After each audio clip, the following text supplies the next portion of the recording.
আজ সকালবেলা খুব তাড়াতাড়ি রেডি হয়ে আমরা বেরিয়ে পড়েছি বৃন্দাবনের সাইট সিন দেখতে। আজকে আমরা যাচ্ছি শ্রীমদ্ ভগবদ্ গীতা মন্দির, যেটাকে বিড়লা মন্দির বলা হয়। তো আমাদের হোটেল থেকে প্রায় 20-25 মিনিট ডিস্টেন্স হবে এই মন্দির। তো আমরা চলে এসেছি ফাইনালি এই মন্দিরের সামনে। দেখো এখানে গীতা ধর্মশালা লেখা রয়েছে। তো এখানে আমরা গাড়ি পার্কিং করেছি, মানে সবার গাড়ি এখানেই পার্কিং করে। তো এই পার্কিংয়ের ঠিক উল্টো দিকে এই হচ্ছে বিড়লা মন্দির। তো এই বিড়লা মন্দিরের ভিতর এবার আমরা যাব। তো রাস্তাটা ক্রস করে তারপরে আমরা বিড়লা মন্দিরে ঢুকবো। দেখা যাক মন্দিরটা কী রকম। ফাইনালি চলে এসেছি বিড়লা মন্দিরের একদম ভিতরে। মন্দিরের এলাকাটা তো ভীষণ বড়, আর এটা হলো মেন দরজা যেখান থেকে আমরা মন্দিরে ঢুকেছি। বিড়লা মন্দির, এখানে শ্রী চক্রধারী রূপে ভগবানের দর্শন করা যায়। আর সামনে এরকম সিংহ আছে দুটো দরজার দিকেই, আর কিছু শপিংয়ের জিনিসপত্র মানে জামা কাপড় এসবও আছে।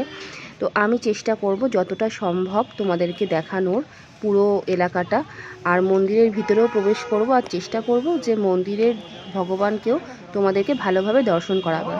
দেখা যাক এবার মন্দিরের ভিতরে আমরা প্রবেশ করব। জামা কাপড় পাওয়া যায়।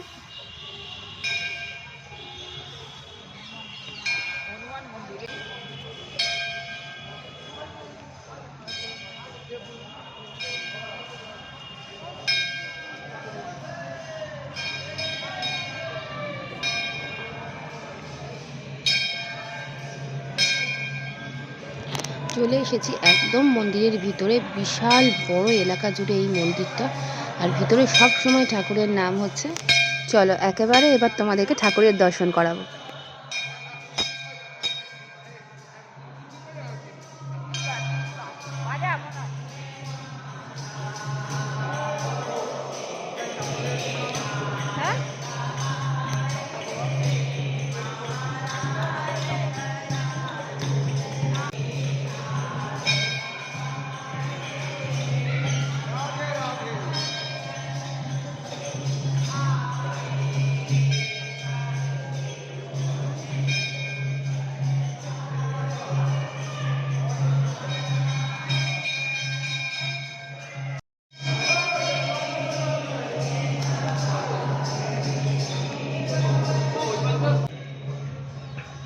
এটা হলো গীতা স্তম্ভ।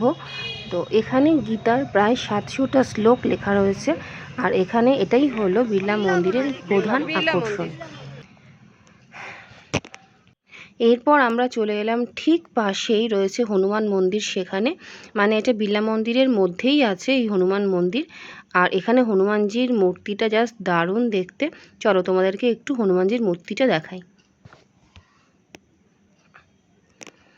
এই হলো হনুমানজির মূর্তি, আর সারা বছর এখানে খুব ভালো করে হনুমানজির পুজো করা হয়।